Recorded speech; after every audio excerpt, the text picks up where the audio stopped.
Sparrow here. Welcome back inside the Paris Sea Palace, high above 2919 East Broadway. This is hour number 2 of the Jake Feinberg Show. Coming to you live on Power Talk 1210. We are full on extraterrestrial radio, streaming worldwide. So happy you could be part of the program today. And it is my honor to bring in one of the most classic individuals that I've ever come across as far as an artistic creator, a melodic improviser, a dreamer, a leader, and a lover. Dave Grusin, welcome to the Jake Feinberg Show. I was wondering who you were talking about there for a minute. Well, I know who I'm talking about. A guy. Yeah, it's such an honor to have you, man. I'm sorry that we got the late start here, so it's great. It's great to have you on the show. You know, I wanted to. I just wanted to ask you a little bit about the first black clubs that you went into and got to see cats like Thelonious Monk and John Coltrane. Well, you're taking me back probably beyond where my memory goes at this point. It's a bridge, man. Yeah, well, obviously I was living in New York. I had moved to New York to go to graduate school, which lasted about 5 weeks, and ended up going on the road and and missing the rest of that. But I had seen some of these guys in Denver when I was living there. I'm talking about now in the early 50s, and some of the older people beyond who you just mentioned. For instance, Art Tatum and Oscar Peterson. I used to go down to a club called Lil's in Denver and listen to those guys.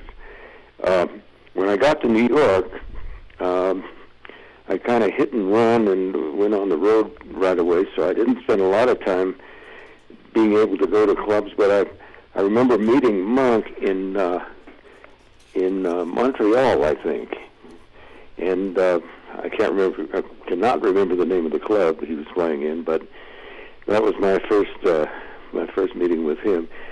So I think what I wanted to get at was the idea, what you picked up on those cats, if at all, was, you know, we're a very verbose society now in the 21st century, a lot of verbal communication. We hang on words and words and words.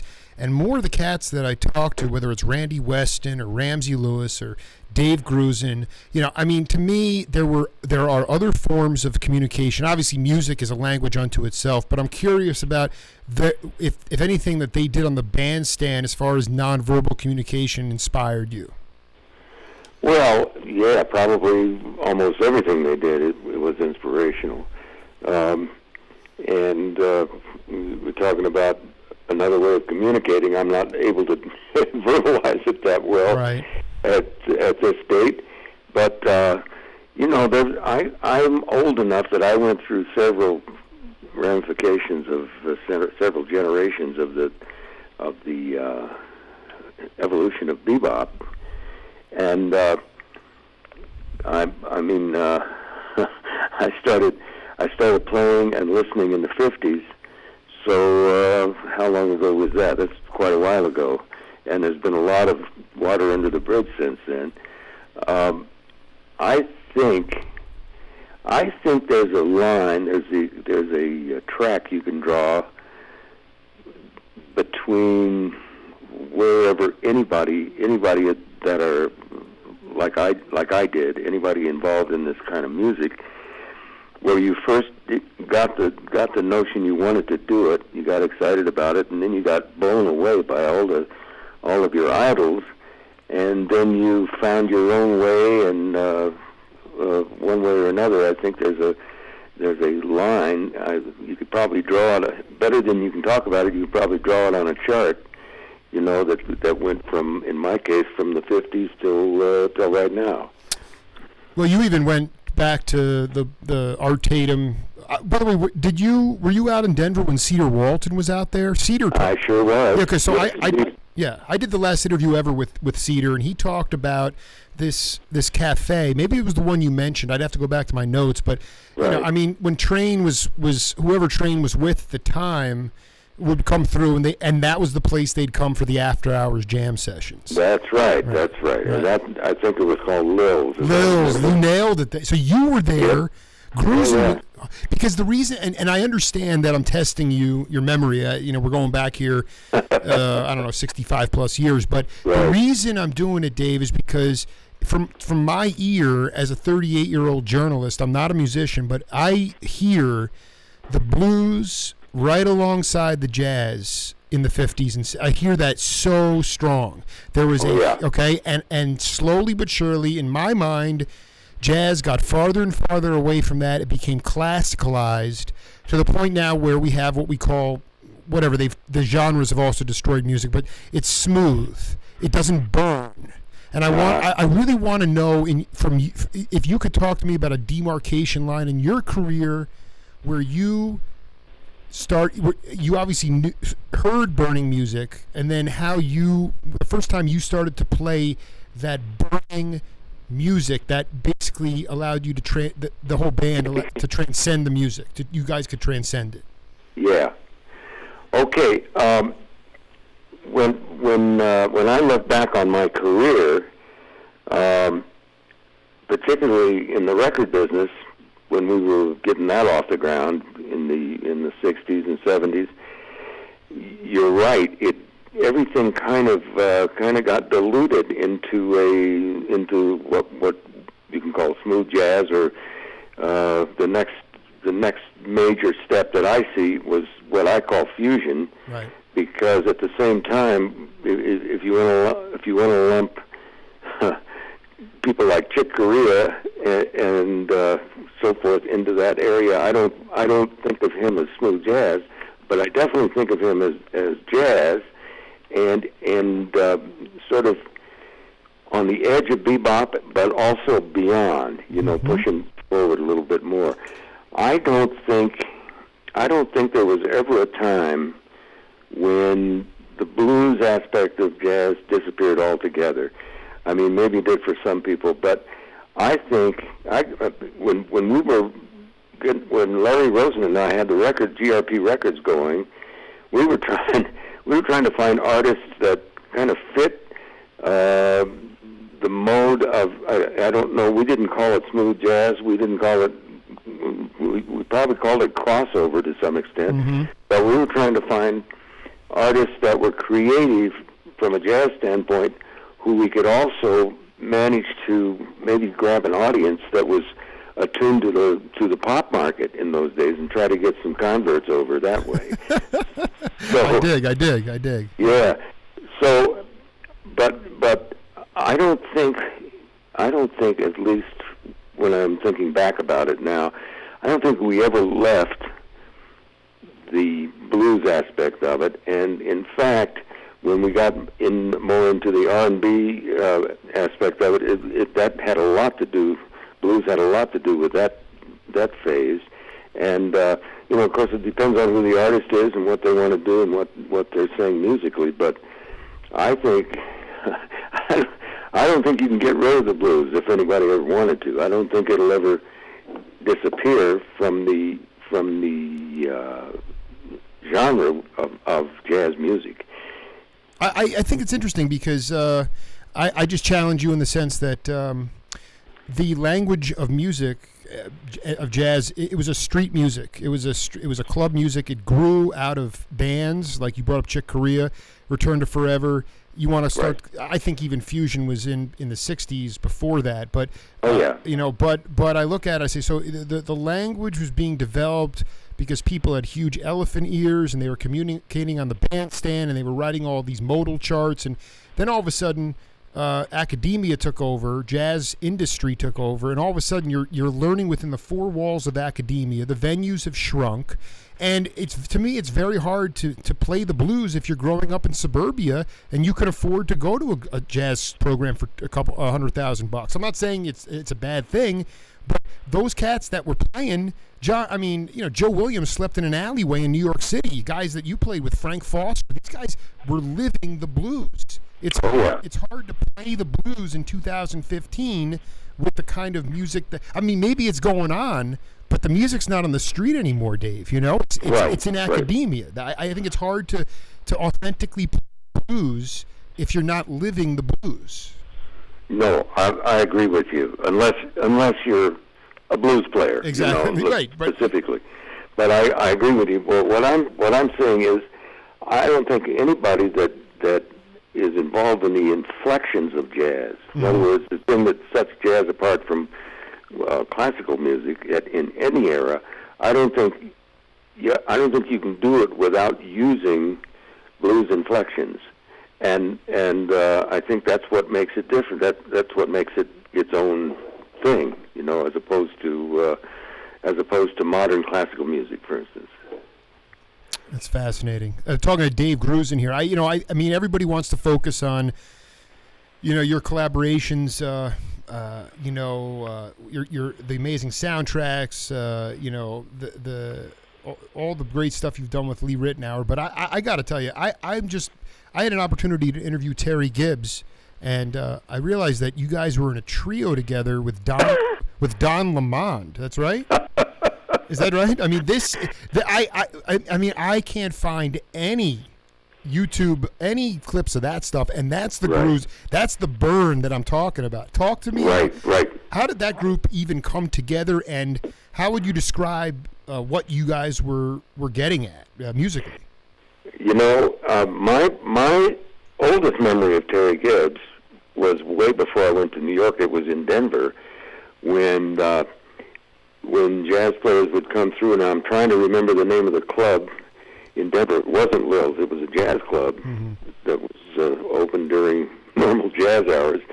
And I remember getting a call to come and play with Terry. That's when I first met him, because I don't know. I think he had a piano player, and something happened, and couldn't make the trip or something, and so that was one of the high points.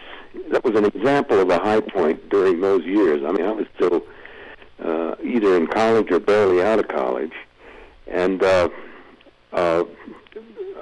couple of Anita O'Day, for instance. I got to play with Anita O'Day. That's unbelievable. Which is like going to school for me to play with a singer that was that had a totally across the bar attitude about. She knew where the time was, but she wasn't going to tell you all the time where the time was, and it was such a great learning experience. Art Pepper was another one. You played with Pepper? Player. You played unbelievable. So this in that same era. So when I'm talking about music education, that was a big part of it for me, playing with these people who I had never had an opportunity to play with. There was another guy that I was actually in school with. I went to the University of Colorado, and there was a fantastic tenor player named Spike Robinson. I don't know if you've ever heard of him, but no. He came out of. He was a little older than I was. He was actually during the Second World War. He was in the Navy and ended up staying in London and playing with the Ted Heath band, with a big band. Mm-hmm. And then he came back to the States, and he was just a phenomenal player. He passed away many years ago now, but people like that, when you're trying to absorb everything, I mean, you think you're going to learn everything. Whenever anything happens like that, you got to absorb it and think you're going to use it the rest of your lives, you know. And being able to work with people like that at that early age was a killer experience for me. Can you go a little bit deeper and talk about a couple of the intangible things that maybe didn't dawn on you at the time that you learned? To me, there's a book. There's probably a Dave Grusin book out there. I mean, people are like, you got to, if you're going to be a guitar player, you got to read Pat Martino's charts, and you got to do this and that and this and that. And it's like, dude, back then it was, you had to think on your feet. But I really want you to talk to younger cats who are starving for melodic improvisation. What you learned on the bandstand, Grusin. That's what I want you to talk about. Right. Well, what you learn on the bandstand, if you're thrown into a situation like that, is that you're just trying to stay alive. You're just trying to stay in one piece and not drop a bar here or there or a beat, and maybe be able to play part of what you had in the back of your head. I've talked to kids a lot over the years. I mean, I've talked to jazz students and people that think they want to do this for a living. You can, as a piano player, you can practice all you want to, and you can improvise. You can do all of that, which is a great idea to do by yourself before you get thrown into a group situation. And I think the best thing you can do is get your chops in order so that you can play. And I mean, I'm not talking about, nobody likes to sit around and play scales for hours and hours, but I'm talking about getting your technique down to the point where you don't have to think about that part of it. You can almost, I mean, when I think about Chick, and I've known him for years and years, I think about him in the sense that anything he can think of, he can play. Mm-hmm. And he can play instantly. It's like instant composition, I guess, improvising. That's what the way I think about it. And you can have all of these wonderful ideas, and if you can't play it, I mean, if you can't technically play it, then it doesn't matter how great the ideas are. So that's the reason to get your chops in shape and to practice. What about the idea of knowing standards? I mean, the propensity that someone you have to know tunes. Right. I mean, you can practice all you want in your room, but I mean, you guys had a plethora of knowledge of show tunes, which is a lot of what consisted of jazz early on. Right. Obviously, then there was a huge amount of experimentation. But I mean, you know, how early on how big did your songbook get? At what age were you able to play lots of different tunes? To me, it's like, you know, whether it's Howard Johnson, I haven't yet talked to Chick yet, but, you know, I've talked to Stanley Clarke, Lenny White, mm-hmm. You know, and it's just like, you know, to me, you guys were masters of all trades. You could play. I mean, at one point in the early 70s, Howard Johnson was playing with, I think he was playing with Cecil Taylor and Taj Mahal. So, right. I mean, you know, it was across the board, similar with you and Howard Roberts. So how big was your bag at what age? Yeah, well, you're right about where the source of those standards came from. A lot of them were from Broadway, from musicals, from shows. A lot of them during that era. I'm talking about. Right. I'm talking about 40s and 50s. There was a whole pop market of popular music, and we're not talking about rock and roll. We're talking about things that became standards. And so I kind of grew up with that, with Gershwin and Cole Porter, and then the next step for me was probably the beginning of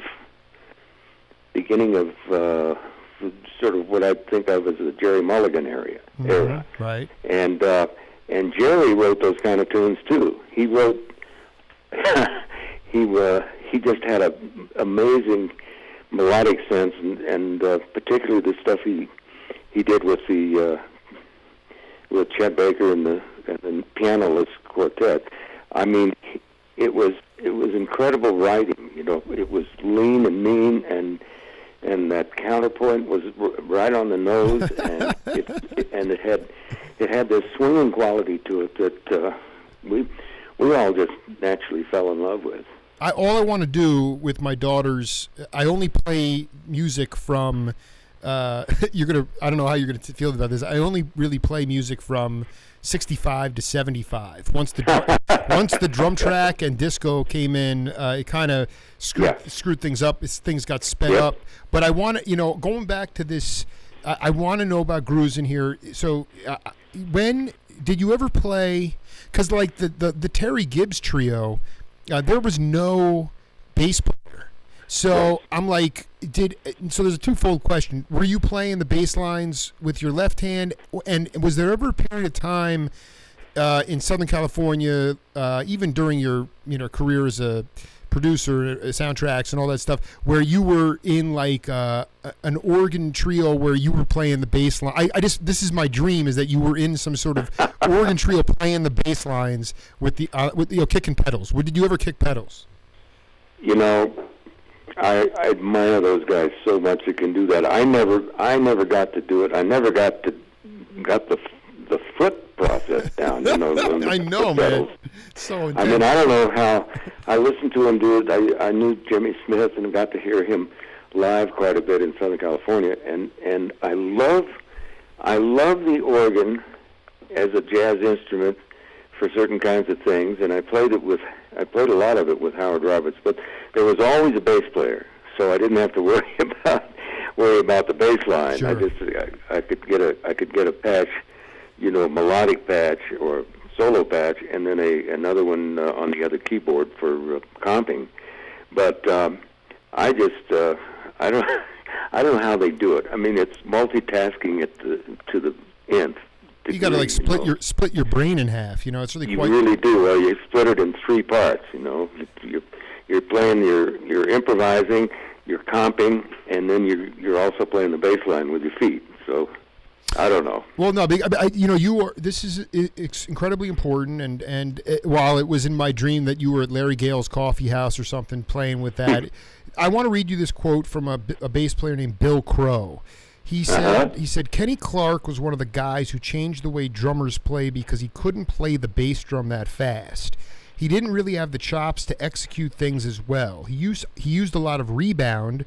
He wasn't a trained technician. He heard the music in a wonderful dancey way, and he figured out that if he left the 4/4 out of the bass drum and used it for accents and put the time on the ride cymbal, then you could hear the bass player and the piano chords better. He didn't have to work so hard. As soon as other drummers saw what he was doing, Max Roach took it to another level, Roy Haynes. Now, can you talk to me? The reason is this. I can't tell the difference between any drummers today. They all sound the same. Yet you go back to the 50s and 60s when I interviewed Bill Cosby.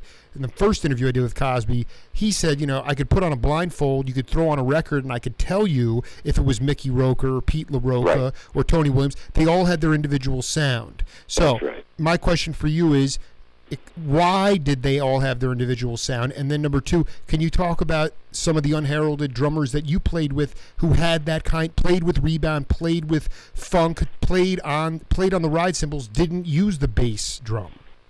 Right. That's interesting. I was in business all of my record career life with Larry Rosen, who was a drummer. He was initially a drummer. And he played in a group called the Newport Youth Band, which was a jazz band run by Marshall Brown of high school kids in the New York area, and then they'd play the Newport Festival in the summertime. And he was a big band drummer, so he probably fell into that category you're talking about, where it was four on the floor, Exactly. With a bass drum. But when we would play, I used him on an album called Kaleidoscope, and we had been working together with Andy Williams. On the road, we were working with a singer, Andy Williams, and we knew each other really well and played together all the time. And on Kaleidoscope, he didn't play that way. He didn't play like a big band drummer would play. And I had, I had Thad Jones and Frank Foster and a great little. It was a bebop album early in the '60s, and so the guys in California that I played with a lot, and I'm talking about Howard Roberts, particularly maybe the first sort of Tuesday night bowling night that we played every week. Oh my God! This is where I want to be. Put me back there. You were in a bowling alley. Bowling alleys. This is unbelievable. Yeah, John Garrett. No, we were at a club called Dante's in North Hollywood. Oh sure, yeah. And John Guerin was our drummer. Amazing drummer. Unbelievable. And he could play. He's one of. It was also the time of everything, the era, because all of these guys were great drummers. They could go wherever you needed them to go. And I found that through working with film, you need to have a lot of flexibility. So a drummer might have a particular speciality, but you could hear enough of what he was doing to know that he'd probably be great to do this other thing that you wanted him to do. I love it. Exactly. Oh, God, this is great. Go ahead. Continue. Yeah. So, John, you were going. I want to just make sure because we're going off on tangents. You were. Well, hold on. You know what? I got a piece. You did segue. I want to play you this piece of music. It's called "Name That Tune," and then we'll come back and break it down because you segued right into it. Okay. Okay. Sure. All right. Here we go. Okay. The blues here on the Jake Feinberg Show. Music on the Jake Feinberg Show brought to you by the Stereo Hospital, the Circle Tree Ranch, Abbott Taylor Jewelers, and Craig Prensiger of Allstate Insurance, and we appreciate their support. All right, Mr. Grusin, what do you got for us, brother? Hey. That's going back a ways. Oh, yeah, man. That's what yeah. That's good. That's going back to the Kaleidoscope album, right? And I believe that's the title track. I could be wrong. I'm not sure what the name of that tune exactly was. I don't think so. Is there a tune called Topic on there? There's a thing called Goswell. Yeah, I'm trying. Let me look at this and see what it was. See which track it was. Yeah, I mean, the only thing it says on the clip is that it seems like it's Kaleidoscope. But I could. Okay. Anyway, but I just wanted for the audience to know how heavy Larry Rosen, who I want to talk about, was on drums. Right. Okay. Right. Yet we didn't hear him there. Thad Jones was on trumpet. Grusin, composer and keyboardist, piano. Frank Foster on tenor and tenor sax. Bob Cranshaw on bass. That's right. Unbelievable. Yep. So I wanted you to go back because you said Rosen was a 4-on-the-floor guy, but he didn't play this album that way. No. What did he play it like? Tell me how he played it. Well, he was a bebop freak. I mean that was his love, and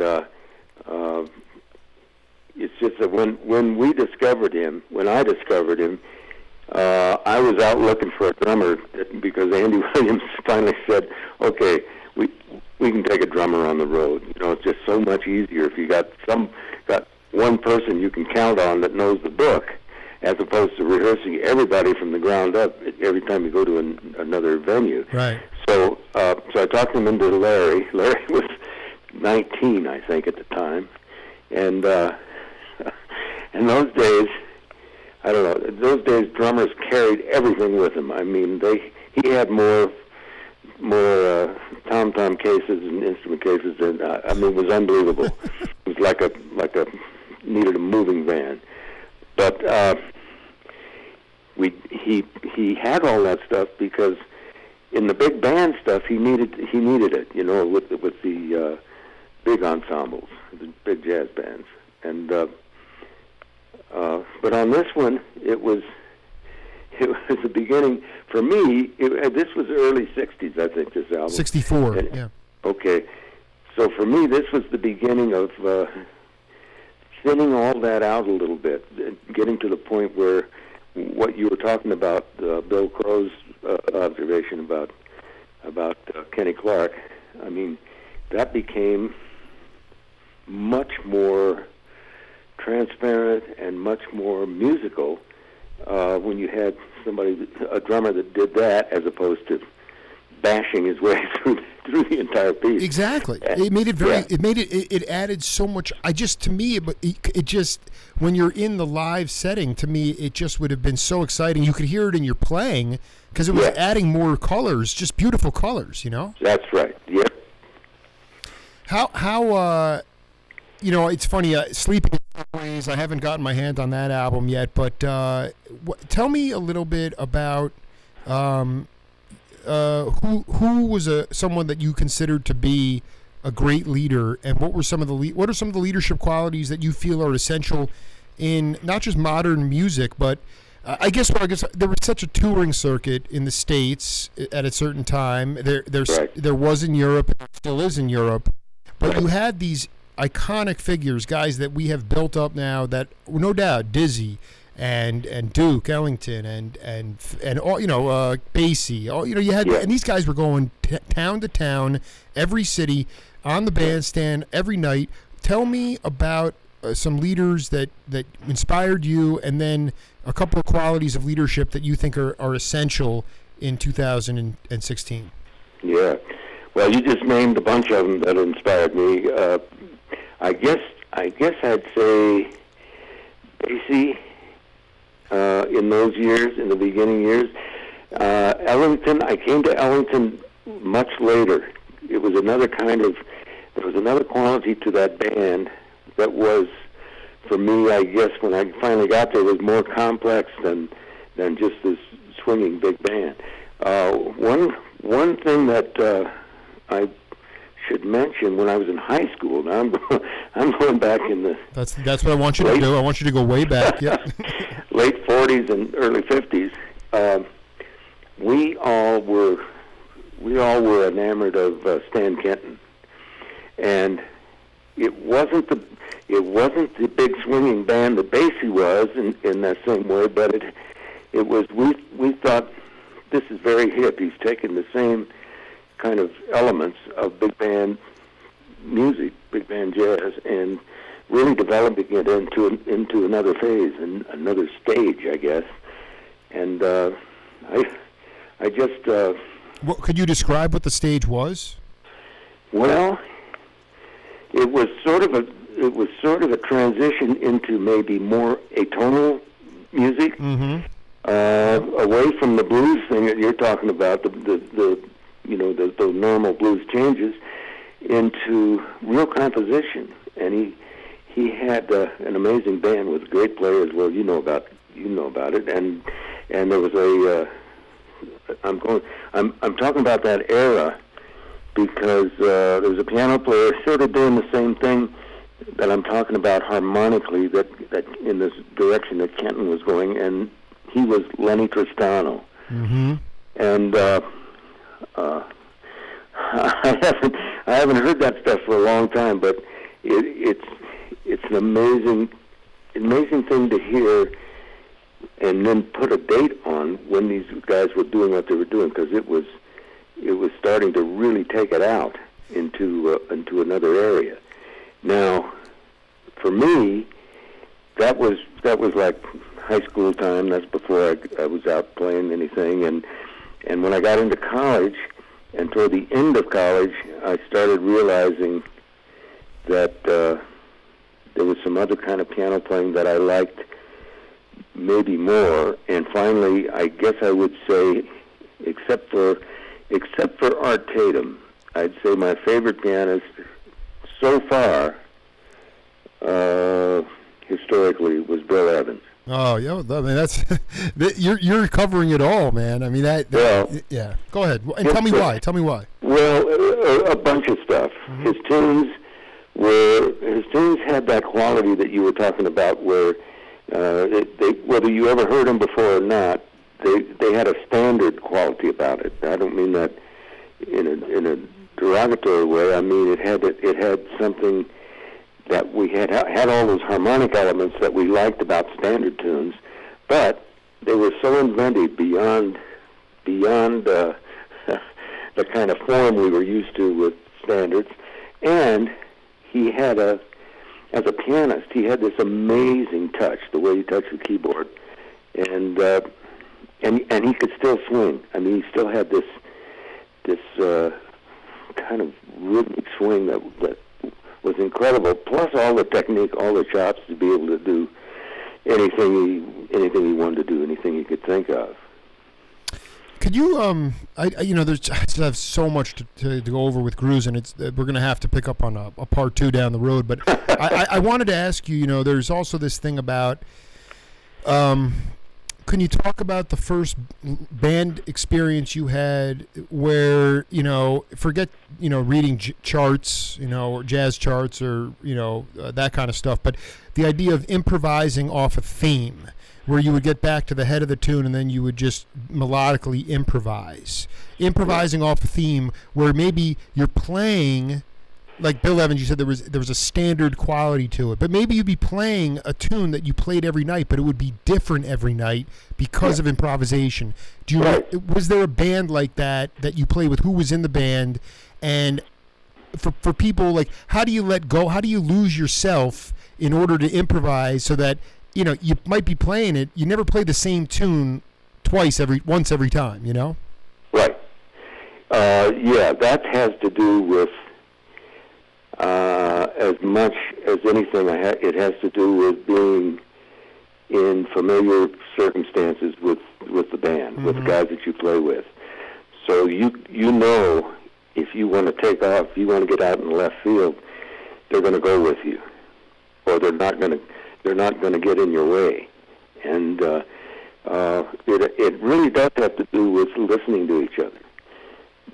But from the very beginning, in my case, that was always the whole purpose of playing, was you had a tune, whether it was a standard tune or something you wrote or somebody wrote for the specific purpose, and you wanted to lay the theme out so it made sense, and then you improvise on it. I mean, that's the whole idea. That's the whole fun of doing this. It seems to me that your generation was a lot more at ease doing that than my generation or younger generations, and I'm still vexed about that because there's a fluidity within the music, a fearless quality, which speaks to the fact that I'm looking at educational systems here, and I'm breaking down the idea of really just, there was no, let's face it, there was no jazz curriculums when you were coming up. You guys were in many ways either being influenced by guys like Kenton, or you yourselves were making up the rules. To me, that was, and there was a record-based industry, which doesn't exist anymore. So now, it's just, there's a self-assured quality to it. Even and we can expound on that later on. I did want you to talk a little bit about John Guerin. I feel like he's one of these guys who is always overlooked. He was really an incredible jazz drummer. Could also play, folk rock like Joni Mitchell stuff. And to me, he was also like in Mike Barone's big band. And so I wanted you to talk about him, but I also wanted to know if you ever did any kind of microtonal stuff with Emil. Emil Richards was the one that actually originally hit me to you, or gave me a defunct number. But Emil, I visited him out in L.A. and love that guy so much. But did you play any? Did you go to Dante's after a long day in the studios where you maybe didn't see the sun come up or go down, but then you were out playing like 13/8 or anything like that? Oh yeah, really? Oh my Lord, yes. Break it down. And Emil is at the heart of all of that. He was somebody who, he actually had played vibes with George Shearing. I mean, he had an amazing career. I mean, he was a great percussionist beside being a vibe player. And he had, during the, you're going to help me with these dates, sure, but during the time when Ravi Shankar was kind of making noise and all of a sudden exposing all of us in the West to East Indian music, to ragas and so forth, sure, which had all kinds of other time signatures, is what you're talking about, 12/8, I mean 13/8, that's right, a lot of 7/8 stuff, absolutely, 5/4, 7/4, and Emil was the progenitor of that in our little group, and he's the one that first turned me on to listening to that stuff, and it became kind of a, I don't know if I'd call it a fad, but it became a style that everybody kind of got comfortable with for a while. I agree. And it was. I did a funny film score called Candy, and it was it was sort of a cult film, and it was kind of super modern, and there was a place in it where it called for that kind of music, and I can't remember if it was a visual thing or it just felt good to do that. And so you get a good tabla player, and you get guys that are comfortable playing in these odd time signatures, and do all kinds of things that you'd never think of doing if we hadn't been exposed to that culture, that particular ethnic music. Yeah. Well, did you ever collaborate with Harry Parch? No. That dude was. All I'm saying is that Grusin, you came of age, in the greatest. I mean, the Beatles obviously brought the Indian music and popularized it in a pop setting, and then Emil took it one step further by really putting it into these microtonal scales, and to me, it's just I have been woodshedding for 5 years, seeking out you guys for truth, and really trying to promote rather than preserve. I know I stretched out your memory today, but it's about promoting the values of holistic swinging music for future generations, because people have had their ears crammed with digital beats for at least 2 decades now, and it's really hurt the language of music. And that's really at the core one reason I haven't become syndicated as a broadcaster, because my show is so far outside the mainstream. But it's really about wisdom. And I guess as we wrap up here, Dave, in part one, I'd love you to talk about your concept of love. I know you're a grandfather again, maybe now, but what is your concept of love, and how have you brought love to this world? Well, I've tried to be a good person. Good. most of my life, and part of that I think is I didn't have a tough childhood. They didn't beat on me when I was a kid, but my mom had a great way of making me feel guilty if I wasn't doing the right thing. So I always had that sort of in the back of my head. My father was probably my biggest influence, including musically. He was maybe the best musician I've met so far, and he had a way of exposing us to all the good parts of music without being rigid about it. And it didn't, he was a classical violinist. He was born in Riga, and he played violin for a living for a while. He was also a watchmaker. He was a trained watchmaker, and we had this kind of low-key life, but it was full of music and full of exposure to good stuff, to good art, and to being able to recognize what's good as opposed to what isn't good in terms of developing a taste. And I think everybody has their own version of that. I think a lot of it. I'm not saying I'm stuck back where I was in my childhood, but I am old enough now to see that it had a profound effect on everything else I've done. Well, Dave, I just want to say we got to go to a hard break, but we'll be in touch, man. I want to do part 2 again real soon. Okay. Okay. All right. Hope you we got to talk about Quincy Jones, because that was my. We got a lot more to do. Okay. All right, brother. Have a beautiful weekend. Thank you for being part of the program. Thanks, Jake. Have a good weekend. Later on now. This is the Jake Feinberg Show. We'll be back same time next week. Thanks to Mike Rope. See you later. But I don't understand. I just like to play the blues. It's not all the money that I want. I just like to play the blues. And I like for everybody to get together and all of us play the blues. Let's have a good time. Because blues is where it's at, baby. I'm telling you, I love it. I can't help but play it. So when you wake up in the morning, You're on a gig. and ain't got no money, or no gig, whatever you call it, you ain't got nothing but the blues no way, baby. Or either your old lady